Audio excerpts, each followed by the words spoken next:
आपको बताएं कि तहरीक इंसाफ के रहनुमा शाह महमूद कुरैशी ने बिलावल भुट्टो जरदारी पर आइन तोड़ने के फैसले का दावा दोहरा दिया। कहा कि भुट्टो का नाम निहाद जानशीन उनके आइन पर हमलावर है। उन्होंने मौजूदा पीपल्स पार्टी को जरदारी की पीपल्स पार्टी भी करार दे दिया। एक तरफ वो तबका है जो आइन पर हमलावर हो चुका है। पीपल्स पार्टी का मुझे ज़्यादा अफसोस हो रहा है कि जिन्होंने आइन बनाने में बड़ा किरदार अदा किया, आज जुल्फ़िकार अली भुट्टो के सो कॉल्ड जानशीन उसके आइन पर हमला कर रहे हैं।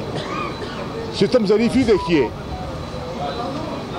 भुट्टो आइन देके जाता है और नवासा आइन तोड़ने का आज फैसला किए बैठा है। और ये फ़र्क है भुट्टो की पीपल्स पार्टी का और जरदारी की पीपल्स पार्टी का।